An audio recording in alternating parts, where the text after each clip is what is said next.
going to do the non-complaining. I won't hold the next time. Sorry. Complain next time, promise. Okay.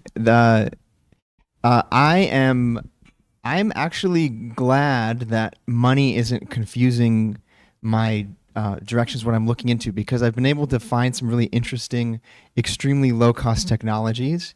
And I was just approved this morning for the Amazon Sidewalk program, which is their Apple AirTag competitor it's currently in beta. There you go, So Zach. I wouldn't have found that if I just had like unlimited money. So Awesome. yeah. And I forget, was it last week you presented? Okay, it's all like one big day to me, but he does. But he applied under Zach and Zachary, so I've been switching between, but I think it's confusing people. So do you have, like, which way are we going to go, Zach or Zachary? Okay, so we're sticking with Zach. Okay, thanks, Zach. Tech Talk with Cindy broke 1,000 subscribers this week. Right, yeah. And you didn't get banned by Google this week? You made it through? Okay, that's a big win, too. Hi, Blanca Luna Ainsworth, and Oz asked me to share. I successfully launched my YouTube channel mid-January. It's called Your Health is Your Greatest Wealth, where I showcase interview guests for different healing modalities, alternative, and I'm really excited to be in the health and wellness space. Awesome, Thank congrats. Yeah. Steve's got one. I got two, professional and personal. One of my clients who I help with fundraising, she's going through like an interesting stack of like debt, equity, and grants. Like she's struggling with the debt side and really struggling to understand it. So she's like, in hell right now. And so that's like a little bit of a complaint because I'm dealing with that. But a celebration is I'm getting a puppy in like 2 weeks. Oh, so that's really cool. So in 3 weeks, you'll complain about it? All right. So a couple of things for me. I met with Antonio recently, and he helped me to. I'm sorry. Don't let Oz give you a hard time. You do you. I Christina, met with don't- Antonio recently, and he helped me to figure out some ways to better package my services for my publishing company so that I could progress a lot better. So that is currently in the works. Congrats. And then I have a second interview with Utah City Arts Council. Yeah.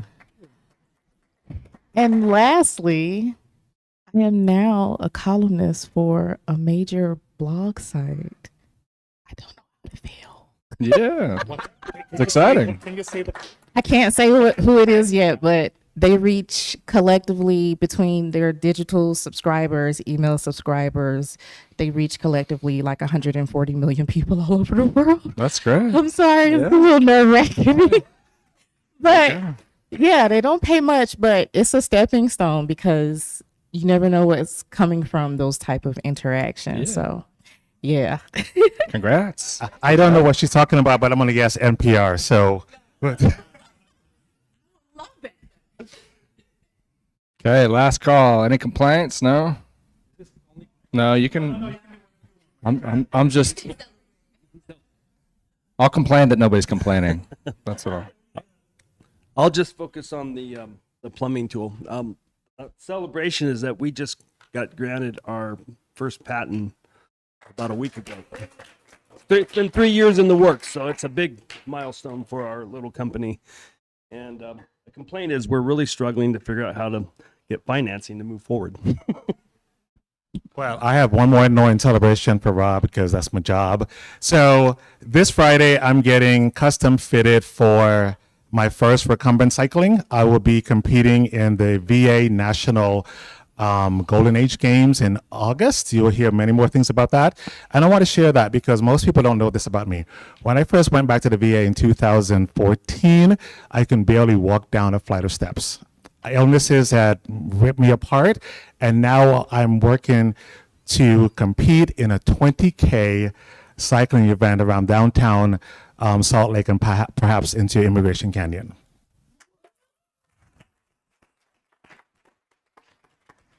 It's exciting. Better you than me. That sounds painful. The pain was not being able to walk down a flight of steps. This is fun. You tell me afterwards which one's worse. Okay. Last call. Baja. Does anybody know Baja? I don't know Baja's last name. He's been coming more regularly to 1MC. He was going to come today. Hey, we got one more. But he got tied into a client meeting. But he does have a cool event coming up that I promised to share. He was going to come talk about it. But it's one called Fuck Up Nights. People don't like to say that out loud. I enjoy it. We used to host them. It's like 1MC, but at night and a little bit more like adult. It's talking about like founders. It's the same sort of thing, but it's mostly focused on complaining, which I like it because it's people that like blew up their businesses, like often accidentally, and them kind of like telling it and like helping people understand like why, like how they really fucked it up and what they would do differently, or maybe they wouldn't and it just went bad. So it's kind of like horror stories. So March 14th, Edison House in the evening. So again, kind of like this, but usually you don't have to drink, but I think it's encouraged and part of the fun. Brian, good to see you. Good to be seen. Hello, everyone. Sorry I walked in a little bit late, was on a call out there, and I've missed a few times. I'm sorry, so appreciate you, handing me a microphone. I'll just say a couple things real quick. If you don't have this on your calendars, have you heard of Restart Utah? Anybody been to that in the past? It's coming up March 21st and 22nd. It's going to be in Provo this year at the, one of the event centers down there. But it's going to be a great event. What's that? It's a long drive. It is a long drive. My car knows the way. I go back and forth all the time, unfortunately. But yeah, it's going to be really fun down there. I think it's May 5th. There's a golf tournament coming up. 2 days, yeah, Thursday and Friday, 21st and 22nd. There's going to be a really cool golf tournament coming up. I think it's May 6th, actually. Small Lake City promo. I don't know if you guys know Colin Wilkinson. His group, they're sponsoring another nonprofit for the kids. Last year, they did a great golf tournament for foster care of Utah. And this year, it's going to be for the kids. He's got like 100 golfers so far. He's going to do like 144. It's going to be a Willow Creek golf course, I think. So if you want to know more about that, let me know. I want to do a shout out to our CEO as well, with now CFO, Randy Christensen. I don't know if you guys are familiar with Utah Business Magazine. They do their CEO of the Year award. They're going to recognize about 25, 26 CEOs across Utah. Randy Christensen was nominated for that. So during Restart in Provo, I'm going to drive back up here on Thursday for the that event at the Grand America, recognize him as well as the other CEOs. There's going to be 300 plus people there. Just shouting out to Randy, but that's all I've got. You're a better person than me, Brian. I'm not driving that much. And a plug for Now CFO. They have done an amazing job supporting local entrepreneurs, local charities, and anything local community building. There's always Brian or one of his cohorts. It's true. Brian even offered to sponsor this every month, and I haven't even sent him an invoice. So it's not from his lack of trying. He tries to give me money every month, and I just mess it up. So yeah, yes, he does. Thank you very much. Can you get us a building? Yeah, we need to That's up relocate next, yeah. in April, so we need a building. Yeah. Hey. Well, thanks for taking a few minutes. I actually sort of like this version. Sometimes when we have two, it makes it a little crowded. We go a little bit long. So for me, I feel like this vibe works better. So maybe I'll just start scheduling one instead of two all the time. I swear somebody cancels every week. We all have stuff going on. So maybe I'll schedule two and just plan on somebody canceling, and we'll be good.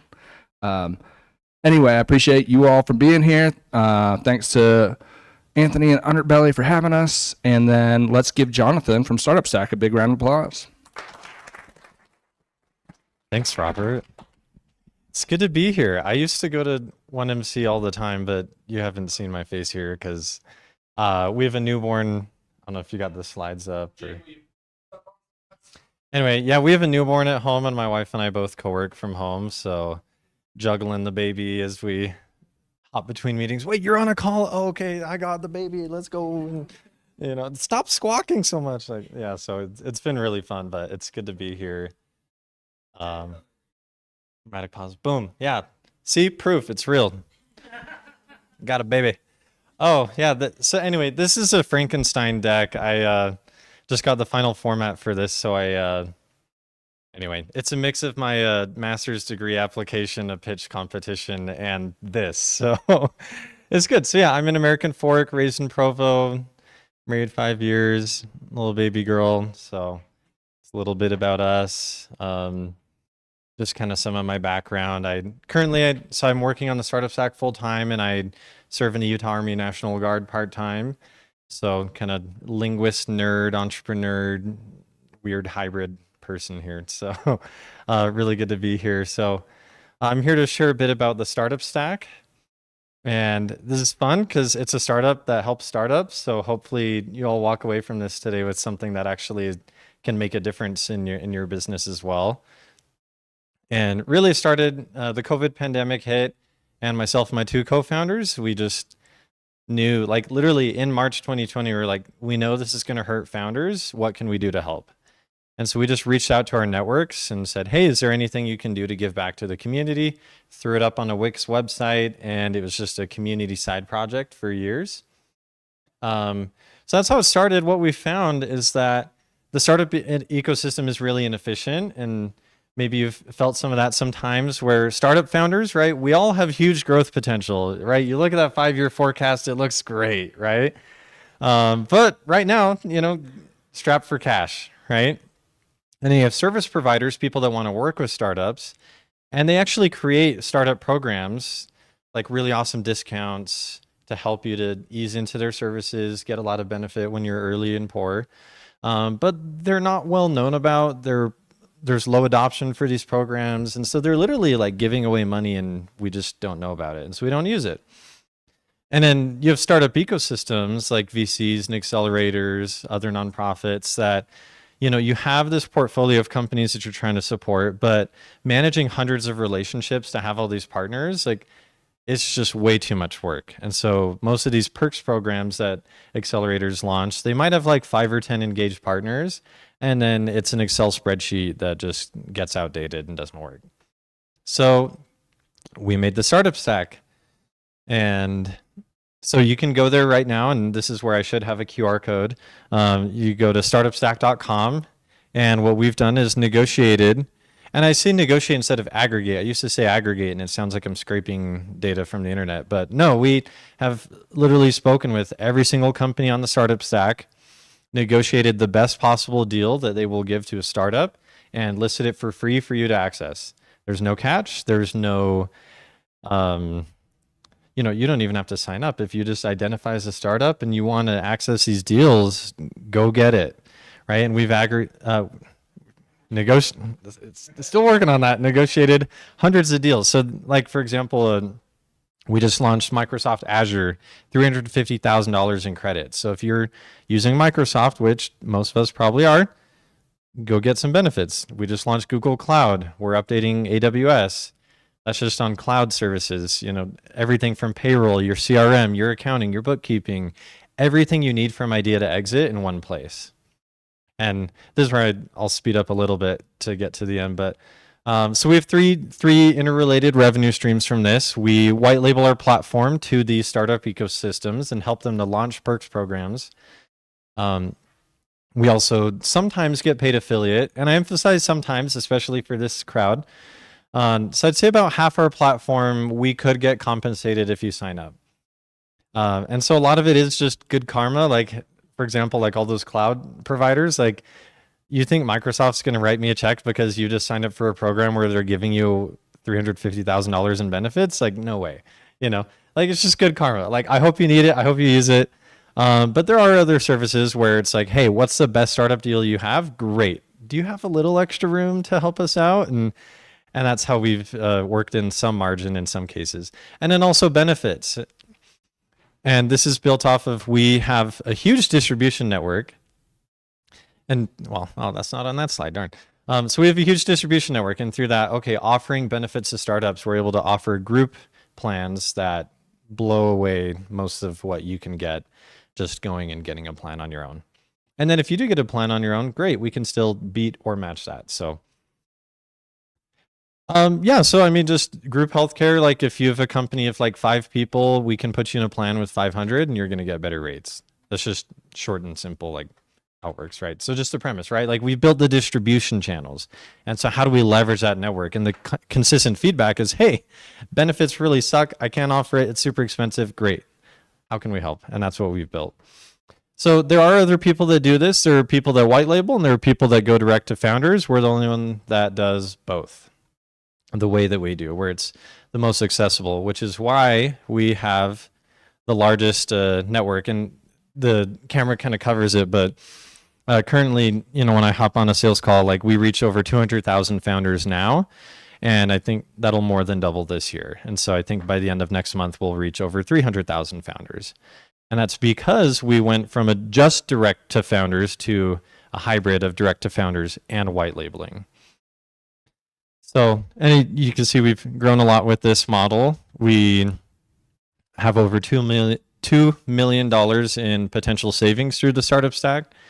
I already mentioned the audience size. And then currently we're at about 65K ARR. So we are bootstrapped. And, every month we just kind of spend what we earn to reach our milestones, which is always a fun needle to thread. I've only defaulted on one bill once and I paid it the next day. That was, it's good times.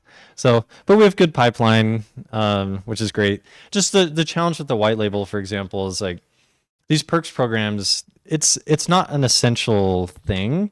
And so sometimes it takes months for a VC to be like, oh yeah, I guess we should do that, and wake up and actually build their program.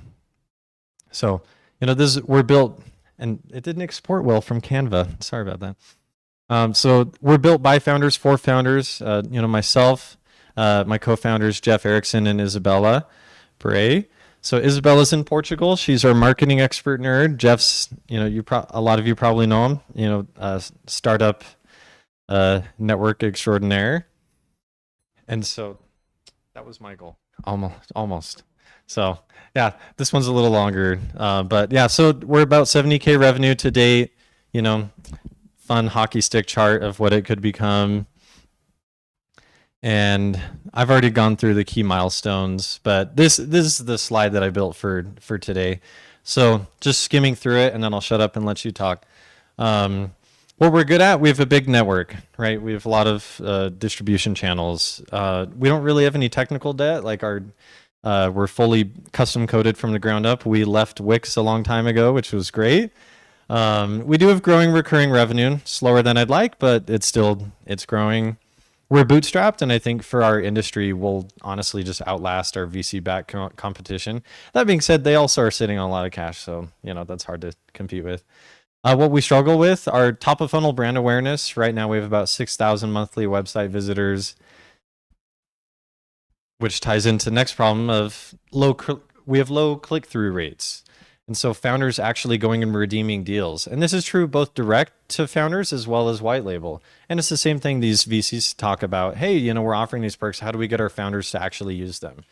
We're trying to solve for that, because an affiliate business doesn't work great if people don't actually click the link. So, and then, we don't have a technical co-founder, so we really do lean on our dev studio. And they do a great job, super cost effective. That being said, if you have a technical co-founder, you can just kind of indefinitely for free develop, and we don't have that. So a lot of our extra cash flow every month goes to that. And then tracking and attribution, right? We have over 250 partnerships, and that is a compounding problem of their tracking and attribution for what business we're sending their way, I know doesn't match. Every time I come to an event like this, someone tells me, hey, we just used that deal. And I go check, and I'm like, for some reason, they don't know that you use that because of us. And so how do we polish that? So low-hanging fruit of how you can help. Any startup ecosystem could white label the platform, which helps us grow our distribution and some recurring revenue. Any founders looking to get a second look at their benefits, health insurance, life insurance, your whole benefit suite, we can help with that. Sign up, purchase services through the startup stack. Like, this is literally free money. Like, just an example, like Zendesk, 6 months for free. Like, okay, great. Go beef up your customer support. HubSpot, 90% off year one. Like, why are you paying full price? Stop it. We built this for you. So, and then any experts in like lead generation, we're not reinventing the wheel, but there are people who know a lot better how we could do that. So those are just some suggestions. So yeah, thank you. Awesome. Questions? I see a couple. Am I leading? You got it. You got it. Cool. Really interesting. A couple questions. Number one, it sounds like, looks like benefits is the largest portion of your business for now. Brand new, zero revenue right now because I just got licensed last week, but we've been building different distribution. Anyway, it takes a lot of prep work to offer group plans, like sometimes years. So it's been in the work for a while. So there's always somebody in this crowd that always says like focus and that's how you're going to be different. I think benefits is probably something that is like a huge issue. And it's not only just for startups, it's for like a lot of like entrepreneurs like, oh, I'm going to quit my job. Oh, great. I got to go get health insurance. I don't know what's Utah's like if Utah require. I'm originally from Massachusetts. They do this awesome thing where like if you quit your job, you still have to have health insurance or you like pay tax penalties, which is crazy.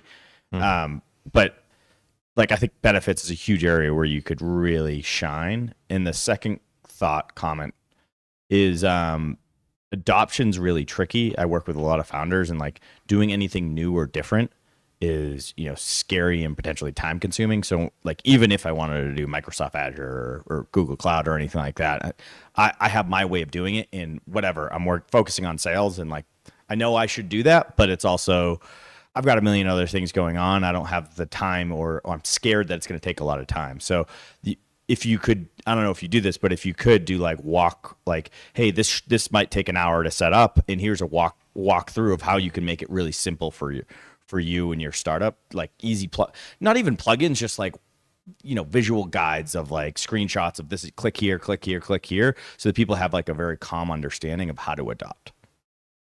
Yeah, great idea. Coming to Antonio, we got like 7 people online, so thanks for joining us online. If you got any questions, let us know. You can answer them. So on this slide, when you talk about your tofu brand awareness, and then a couple back, you're talking about how you've done all this work to bring in more people, right? But how is that translated to revenue? Like, is the revenue growing at the same rate your awareness is? Because it seems like you have an onboarding problem. So I'm going to agree with Steve here that maybe the onboarding process isn't working or it's overwhelming. Because everybody is coming and looking, they're like, oh, this seems great. And then when they actually have to do something, they're like, nah, I'm good. So what does your current onboarding process look like, I guess is the question.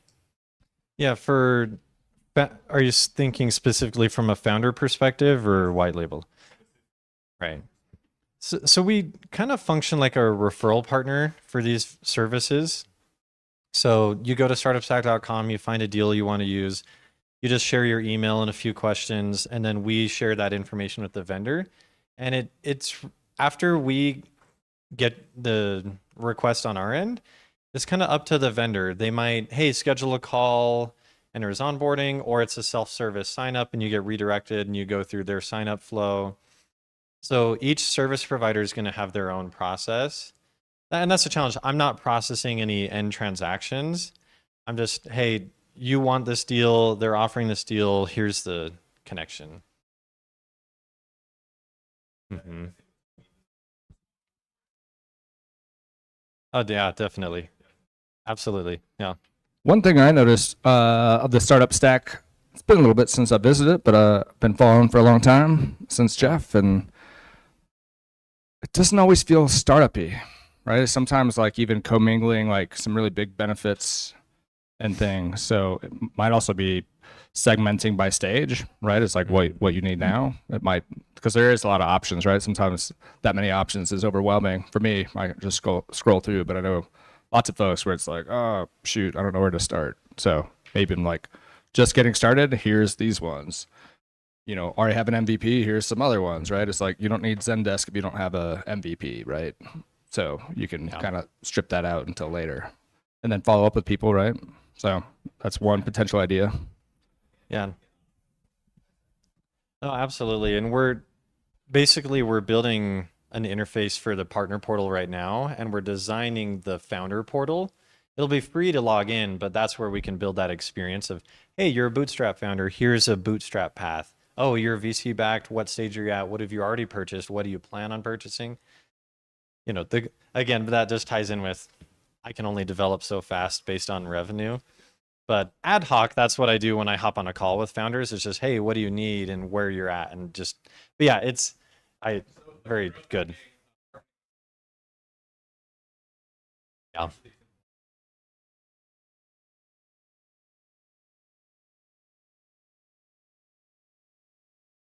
Yeah, that's a great point. Yeah. I'm going to jump in and ask a question here when I get a chance. So white labeling. So I work with a lot of chambers and a lot of entrepreneurs, especially entrepreneurial training organization for youth. So we can have a little talk afterwards, but I would love to learn more about your white labeling for these organizations that then reaches out to a broader market. And I love what these two guys said about having those channels. But I think you have a great concept here, and I'd love to talk to you more. Absolutely. Thank you. Hi. Seems like from a marketing and lead gen perspective, you guys should be the authority on which software or app would be most ideal for which venture or entrepreneur. So, I can, I don't know if you guys are already doing it, but strategically written articles and things like that could draw the traffic on an organic basis would be able to increase your leads quite dramatically, I think, because you are already the place where entrepreneurs can go to get these apps. So just generating that content and get organic traffic to the site, I think would be, I think, your strength. Absolutely. So my question is, will you white label to chambers of commerce and other organizations? Yes. Pass. Softball. You passed. That's good. And thank you for the other comment as well. Yeah, it's tricky. Just a small comment. I don't want to become like a G2 because there's a lot there, but having a review light, and I think a consistent theme is more just the content of, can you educate, and then that leads to people using services. Sorry, go ahead. So just an idea based on what I'm hearing. Zapier did a really good job of this, of developing landing pages for every single one of their integrations. Huge articles, videos about how to. Maybe you could look into something like that for, how to sign up for X program and get benefits, and just focus on the one integration. Yeah, you're spot on. And if anyone knows any like SEO experts for something like that, we used to just refer directly to their website, the third-party website, and that's the whole tracking and attribution problem is. Do you have a UTM code that you attach to the URL? Yeah, so they sometimes do, but like if I'm sending a link to Main Street for R&D tax credits, I just have to twiddle my thumbs and wait for them to tell me how anything goes. So that's how it was most of last year. So now we own custom landing pages for the whole startup stack. And it's good enough. It works well. If you try it, it's pretty good. But I'd love to have an expert that can come in and be like, here's how you build an awesome long tail SEO keyword strategy. And all of those pages become their own marketing funnels like you described. Yeah. So that's a great point.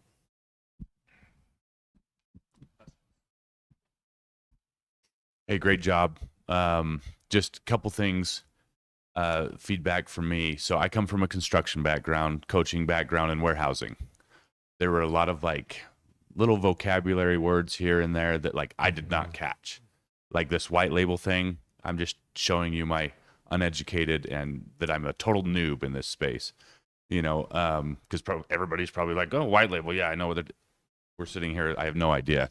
So I'm telling you that to help with your presentation in the sense that like you might have somebody in the audience that totally needs your services, but isn't catching exactly what you're providing because of these key words that for you and probably a lot of people are common knowledge, not for me. Now, Yeah. Oh, I had to teach my But- co-founders what that meant when I had the product idea. They're like, "Oh, what's white labeling?" Yeah. So that's just Basically, we just take the marketplace and they can embed it on their website and they brand it as if it was built by them. So it's kind of like, hey, here's a perks program out of the box, but they're putting their logo on it. No one knows what the startup stack is. They just see, hey, XYZ Ventures or whatever, just launched that. Sorry. no, that's Not to awesome. And see, so that's like just my feedback in your presentation. Yeah. Go over those vocabulary words that you may think like will not click with, other people in the audience, and that will really help your presentation. But I also, right next to that, I want to comment and compliment you on your enthusiasm. Like, I felt during the whole presentation that like this is something I need, because you did such a good job at presenting it. So good work. Thank you.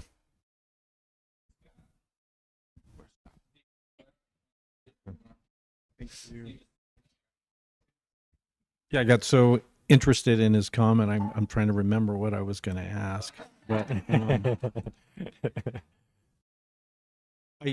I most of the startups here in Salt Lake, well, not many, are coming out of the University of Utah, the tech transfer office, and same thing out of BYU. Basically, every college has kind of a, I don't know, are you familiar with those?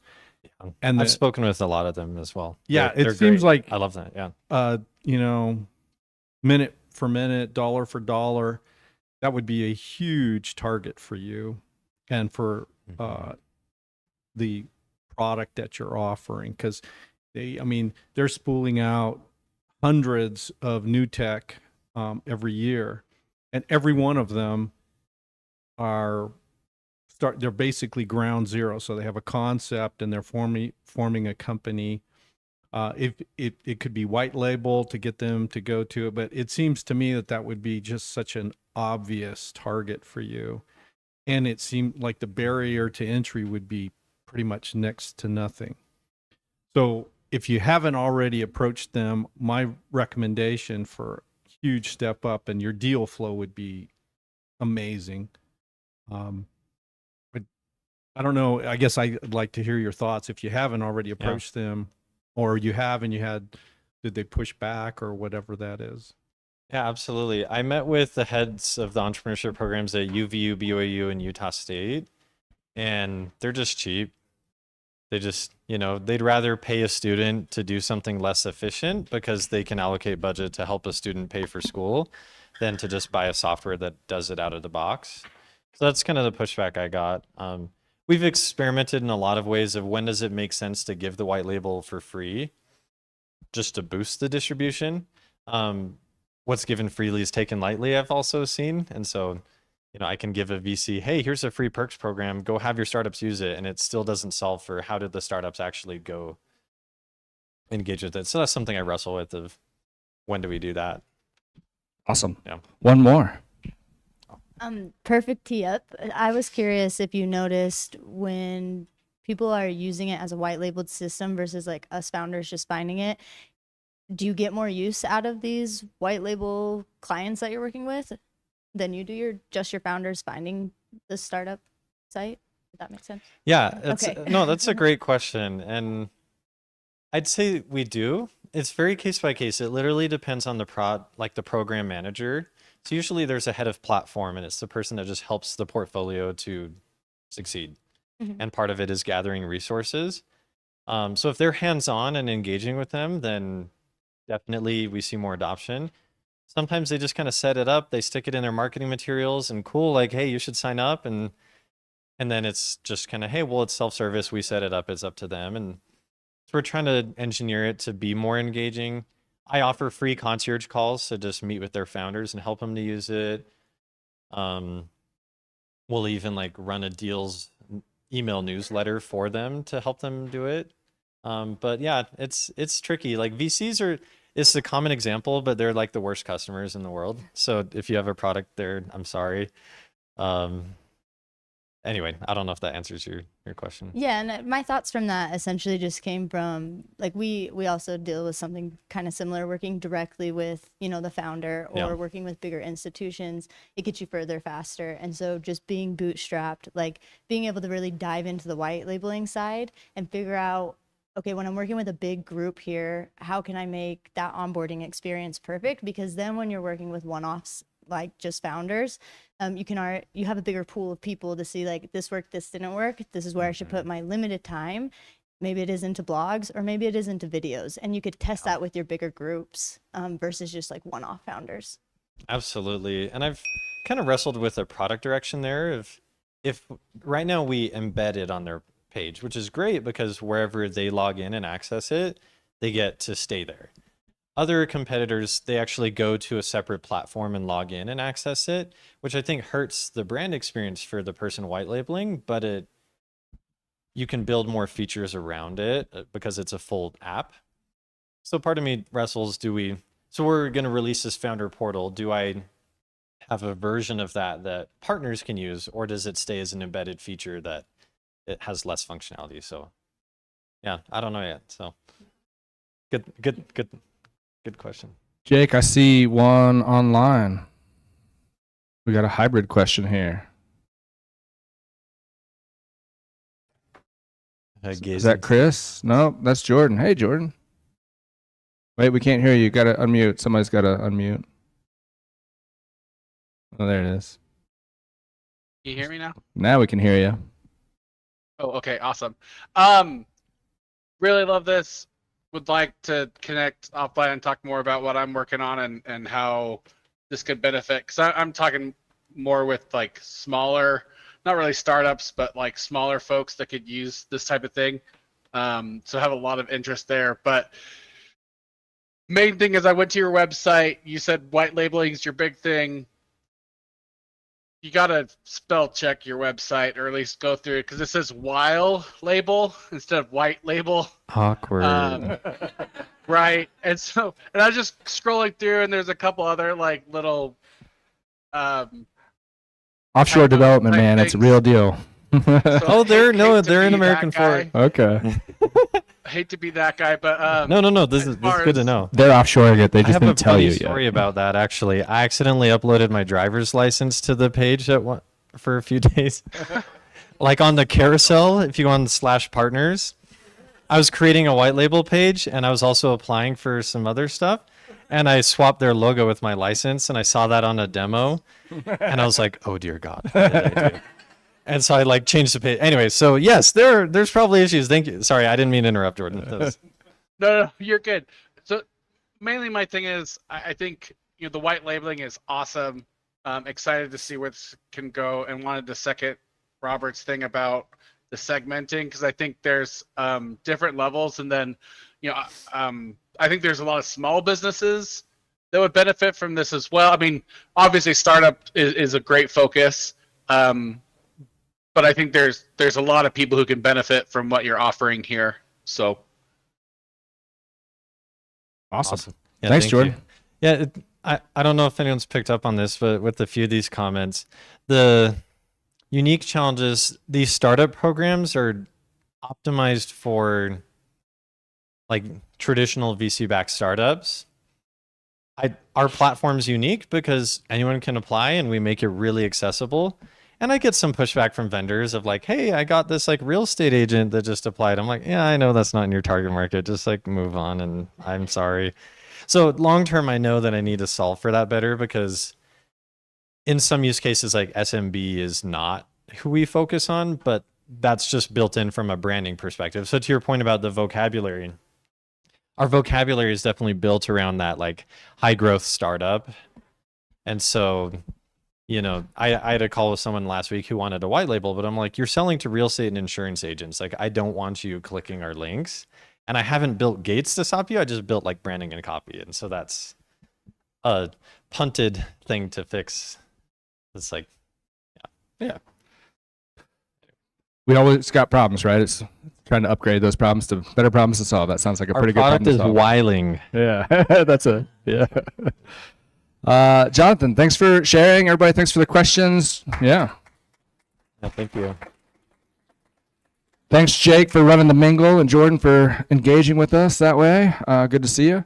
So for those that don't know, when you present at 1 Million Cups, until I run out at least, we give away these fun mugs. I call them a magic mug, partly because they're designed well and they keep hot things hot and cold things cold. And in Utah, we take our caffeine different ways. So that's you. magic by itself. But more importantly, I think oftentimes as entrepreneurs and founders, asking for help is one of the harder things to do. So with it, it's also magical because you get to ask a question or tell us how we can help. So Jonathan, how can our community here in Salt Lake move the needle for you or for Startup Stack or both?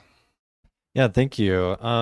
Just at a base level, just connecting with fellow founders, it's like I tried to balance, like you see in our pitch deck, the hockey stick graphs and all that, but really, like, it's challenging. Like, I'm still not taking a paycheck or anything, and like just meeting fellow like-minded people from a mental standpoint. It's just like, hey, there's other people doing hard things. So that's the main thank you.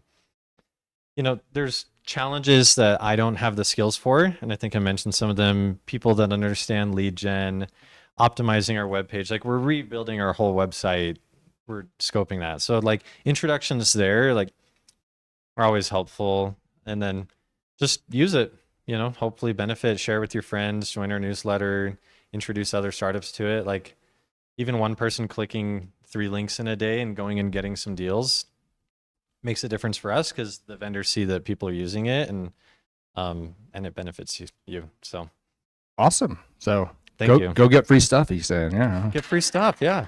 Yeah. Well done. Thanks, Jonathan. Thanks for being here. Thanks everybody for coming to 1 Million Cups. Happy Wednesday. Thanks to our friends